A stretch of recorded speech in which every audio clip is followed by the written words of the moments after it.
విడువమంటే కప్పకు కోపం, విడవమంటే పాముకి కోపం అన్నట్టుంది ఏపీ ఆక్వా రంగ సమస్య పరిష్కారం.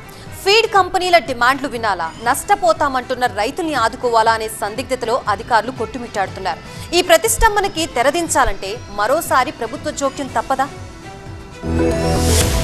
ఆంధ్రప్రదేశ్లో అక్వారంగ సమస్యలపై సందిగ్ధత ఇంకా కొనసాగుతోంది. ఫీడ్ ధరలు పెంచకపోతే కంపెనీలు మూసివేస్తామని యాజమాన్యాలు తెగేసి చెప్తుండగా వారి బెదిరింపులపై అక్వా రైతులు మండిపడుతున్నారు. ఫీడ్ ధరలు పెంచితే తాము క్రాప్ హాలిడే ప్రకటిస్తామని రైతులు హెచ్చరిస్తున్నారు. ఇటు ఫీడ్ కంపెనీలు అటు రైతుల మధ్య ధరల విషయంలో సయోధ్య కుదరకపోవడంతో ఆంధ్రప్రదేశ్ రాష్ట్ర అక్వాకల్చర్ డెవలప్మెంట్ అథారిటీ అధికారులు రంగంలోకి దిగారు. కంపెనీల డిమాండ్లపై రైతులతో అప్సరా అధికారులు చర్చలు జరిపారు. టన్నుకు 12,000 పెంచాలని కంపెనీలు డిమాండ్ చేస్తుండగా తాత్కాలికంగా ఒక నెల రోజుల పాటు టన్నుకు 6,000 ధర పెంపుకు రైతులు నొప్పించారు. ఇక్కడ మరో డిమాండ్ ను తెరపైకి తెచ్చారు రైతులు. ఫీడ్ ధరల పెరుగుదలకు అనుగుణంగా మార్కెట్ లో రొయ్యల కొనుగోలు ధరల్ని కూడా పెంచాలని అక్వా రైతులు పట్టుబడుతున్నారు. కేవలం ఫీడ్ ధరలు మాత్రమే పెరిగి రొయ్యల ధరలు తగ్గితే తాము పూర్తిగా నష్టపోతామని చెప్తున్నారు. ఈ సమస్య పరిష్కారానికి రొయ్యల ఎక్స్పోర్టర్లతో వెంటనే సమావేశాన్ని ఏర్పాటు చేయాలని డిమాండ్ చేశారు. రాష్ట్ర మత్స్యశాఖ మంత్రి అచ్చెన్నాయుడుతో మరోసారి చర్చల తర్వాతే ఫీడ్ ధరల పెరుగుదలపై పూర్తి స్పష్టత రానుంది. ఇప్పటికే రొయ్యల ఫీడ్ ధరలపై చర్చించేందుకు విజయవాడలో మంత్రి అచ్చెన్నాయుడు ఆధ్వర్యంలో రైతులు